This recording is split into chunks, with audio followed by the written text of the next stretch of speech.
Right. Amaravati మందడంలో రాజధాని రైతు ఐకాస ఆధ్వర్యంలో 29 గ్రామాల రైతులు, మహిళలు, నాయకులు సమావేశమయ్యారు. వైసీపీ బృందం రాజధాని పర్యటన సందర్భంగా చోటు చేసుకున్న పరిణామాలపై సమీక్షించిన నాయకులు భవిష్యత్తులో ఇలాంటి ఘటనలు పునరావృతమైతే తీసుకోవాల్సిన చర్యలపై చర్చించారు. అమరావతి అభివృద్ధి విషయంలో ప్రభుత్వానికి పూర్తి మద్దతుగా నిలవాలని ఈ సమావేశంలో తీర్మానించారు.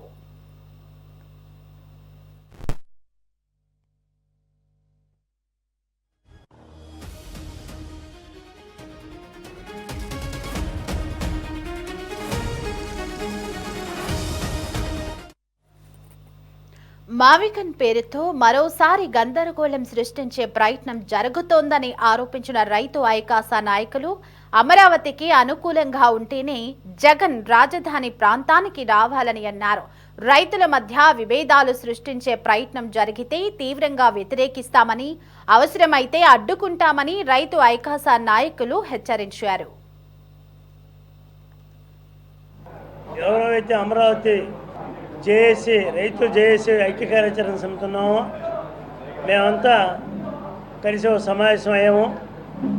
ఆ సమావేశంలో గత 5 సంవత్సరాలు పోయిన ప్రభుత్వం ఈ రాష్ట్రాన్ని అభివృద్ధి చేయకుండా 3 రాజధానులు అనే పేరుతోటి నిర్వీర్యం చేయటం, మేము ఉద్యమం చేయటం, కోర్టులకు వెళ్ళటం, దాన్ని సాధించుకోవడం జరిగిన విషయాన్ని ఒక్కసారి పునరావృతంగా చేసుకుంటూ మొన్న ఉండవల్లి, ఎర్రబాలెం గ్రామాల్లో అక్కడ భూములు ఇవ్వడం రైతులతో సంభాషణ చేయటానికి కానీ, అక్కడ రెచ్చగొడటానికి కానీ, వేరే పద్ధతుల్లో దేనికి వచ్చారో మొత్తం మీద తెలియదు. కానీ అక్కడ జరిగినటువంటి ఘర్షణ వాతావరణం చూస్తే అమరావతి రైతులకు అన్యాయం జరుగుతుంది, అందువల్ల అమరావతి రైతు పరిరక్షణ కింద మేము వచ్చామని చెప్పేసి వైసీపీ నాయకులు, మాజీ మంత్రివర్యులు అందరూ కూడా చెప్పడం జరిగింది.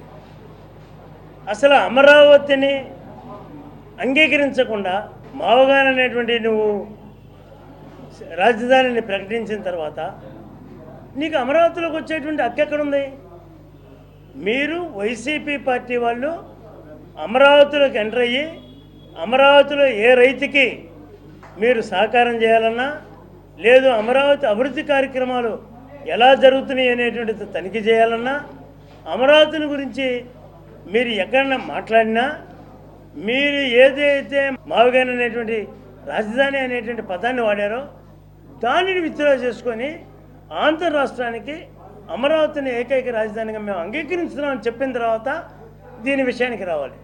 నీకెందుకు అవి మచిలీపట్నం, విజయవాడ, గుంటూరు రూట్లను మళ్ళీ ఏం చేయాలో ఏంటో మరలా తిరిగి మీరేం చేస్తారో నిర్ణయం చేసుకోండి. కానీ ఏదో వంక మీద ఈ రాజధానిలోకి వచ్చి అల్లకల్లోలను సృష్టించాలనేటువంటి విధానం కరెక్ట్ కాదని, అటువంటి పరిస్థితులు ఏదన్నా కనుక కాదనుకున్నటువంటి వాడు ఇందులో రావడం అలసడు చుచ్చడానికి వస్తున్నాడు అనేది మా అభిప్రాయం.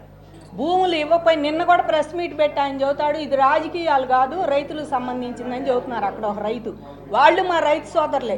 98 మంది ఇచ్చి 2 ఇవ్వనాటికి నేను సపోర్ట్ చేస్తాను, నేను వస్తానంటే ఎలాగా ఒప్పుకుంటారు జనం? ఈ 95 మంది ఇచ్చిన వాళ్ళు ఆ రోజే మేము ఇవ్వము, మీరు కూడా ఇవ్వద్దని మా వాళ్ళల్లో తిరగాలి. వాళ్ళు ఇటు వచ్చి 29 వాళ్ళల్లో మేము ఇవ్వడానికి ఇష్టపడతలేదమ్మా, మీ 29 మిగిలిన గ్రామాలు ఇవ్వద్దు అని చెప్పి జగన్మోహన్ రెడ్డి అండుకో తిరగాలి వచ్చి. ఇప్పుడు కూడా ధర్నా చేయండి, ఇప్పుడు ఇవ్వద్దని చెబుతున్నారు, ఇవ్వనాల దగ్గర కూర్చొని ధర్నా చేయండి. ఇచ్చిన తర్వాత మీరు ఇవ్వద్దని చెప్పి నువ్వు ప్రెస్ మీట్లు పెడితే ఎక్కడ ఆగుతారు?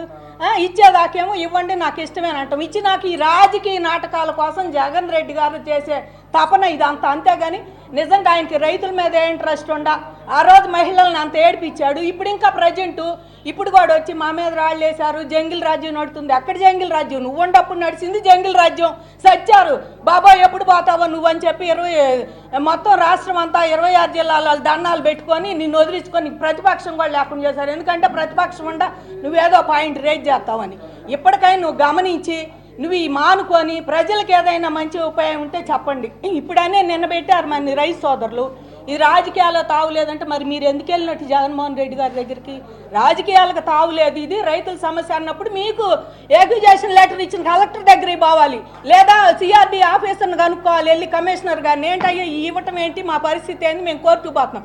అంతేగాని జగన్మోహన్ రెడ్డి ఏమీ చేయడు, ఇంకాస్త రెచ్చగొట్టి ఇంకా నిప్పులు పోసి ఆంధ్రప్రదేశ్ను దిగజార్చే పనిలో ఉన్నాడు ఆయన. ఆయనకు ఆంధ్రప్రదేశ్ అంటే ఇష్టమే లేదండి, ఏ మాత్రం ఇష్టం ఉన్నా అమరావతినే ఒప్పుకునేవాడు, పోలవరం కంప్లీట్ చేసేవాడు. కాస్తన్నా ఆ పోలవరం చేసిన 5% కూడా నేను చేశానంటాడు. ఇప్పుడు ఇంతమంది ఇచ్చిన వాళ్ళని కుయ్యోమర్రో అంటే ఆయన ఇవ్వనాల తరఫు మాట్లాడు, రాళ్ళు వేశారు అయ్యేశారని మాట్లాడు.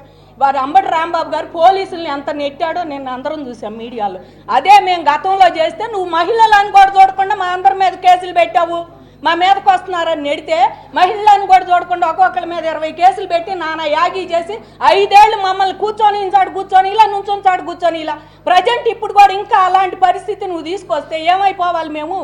మరి రైతులు పిలిస్తేనే మేము వచ్చామని చెప్తున్నటువంటి మాజీ ముఖ్యమంత్రి జగన్మోహన్ రెడ్డి కానీ వైసీపీ పార్టీ వాళ్ళు కానీ గతంలో ఇక్కడ రైతులే లేరు, పెయిడ్ ఆర్టిస్టులు ఉన్నారు, ఇక్కడ భూములే లేవు, ఎడారులు శ్మశానము అన్నటువంటి ఆ రాజకీయ నాయకులు ఆ పార్టీ వారే ఈ రోజున రైతులు పిలిస్తేనే వచ్చామంటాం మరి హాస్యాస్పదంగా ఉంది. ఏదైనా ఒక మాట మాట్లాడినప్పుడు కానీ ప్రజలకి మనం ఒక సందేశం పంపేటప్పుడు దానిలో స్పష్టమైనటువంటి మరి సందేశం ఉంటేనే 10 కాలాల పాటు దాని యొక్క విలువ అనేది ఉంటుంది. జగన్మోహన్ రెడ్డి మాట్లాడేటువంటి ఏ ఒక్క మాట కూడా అమరావతికి సంబంధించిన కానీ రాష్ట్ర అభివృద్ధికి సంబంధించి కానీ ఈ రోజున మనందరం కూడా గత ఆయన పరిపాలన చూసాం. ఇప్పుడు కొత్తగా అమరావతిలో రైతుల యొక్క సమస్యలు ఉన్నాయి, రైతులు పిలిస్తే వచ్చామనేసి మాట్లాడటం చాలా హాస్యాస్పదంగా ఉంది.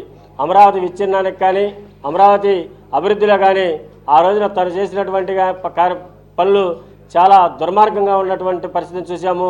మరి ఆ పరిస్థితులను బట్టే తన యొక్క పార్టీకి కానీ అధికారాన్ని కోల్పోవడం జరిగింది.